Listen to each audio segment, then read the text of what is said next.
አንድ እግር በሲኦል አንድ እግር በገነት አኑሮ መቀመጥ የሚቻል አይመስለኝም። ወይም የገነትን ፍሬ መብላት ነው ወይም የሲኦልን እሳት መቅመስ ነው። አንዳንድ ሰዎች እዚህም ሰላም ውስጥ አሉ፣ እዛም ጦርነት ውስጥ አሉ።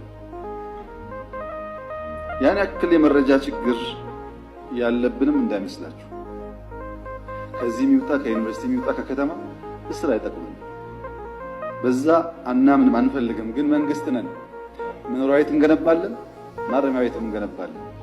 ዝም ብለን በመኖሪያ ቤት ግንባታ ብቻ ሀገር ይቀየራል ብለን በሞኛ ሞኝ መንገድ አናስብም። አሁን ደግሞ ይናገሩ ያውጁ ላሉት ግን ሁሌ በራችን ክፍት ነው። ሞክረናል። የአማራ አካባቢ ሰዎች አነጋግረን ሽማግሌ ጠይቀን ሽማግሌ ልከን በአፍሪካ ዩኒየን በኢጋድ ሙከራዎች ይደረጋሉ። እርሶም ቢያደርጉ በደስታ እንቀበላለን። ሁሌም ሰላም ነው እኛ የምንፈልገው። በዛ ቢቀጥል ጥሩ ነው ብዬ ነው የማምነው። እኛም ውጪ በዛብን።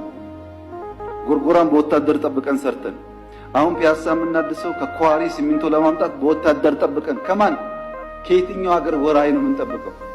ጎንደር እንዳይለማ፣ ባህር ዳር እንዳይለማ፣ ወሎ እንዳይለማ የሚያደርገው የዛው ሰፈር ሰው ነው።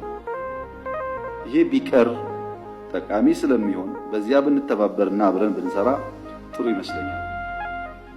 እኛ የምንፈልገው እሱ ነው። አማራ ካለማ፣ አማራ ካልተቀየረ ኢትዮጵያ አይቀየርም። እኛ ሞኞች አይደለንም። የአማራን በኢትዮጵያ ብልጽግና ውስጥ ያለው ሚና አቅለን የምናይ ሰዎች አይደለንም። አማራ ካልተቀየረ ኢትዮጵያ አይቀየርም። አማራ እንዲቀየር አግዙን፣ ተጋግዘን እንስራ። እኛ እየሞከርን ነው። መንገድ እያረስን ነው። እርሻ እያስፋፋን ነው። እየሞከርን ነው። የሚያደናቅፉን ሰዎች ጊዜውን የልማቱን እንዳያራዝሙብን ግን ብንተጋገዝ አይሻልም ነው?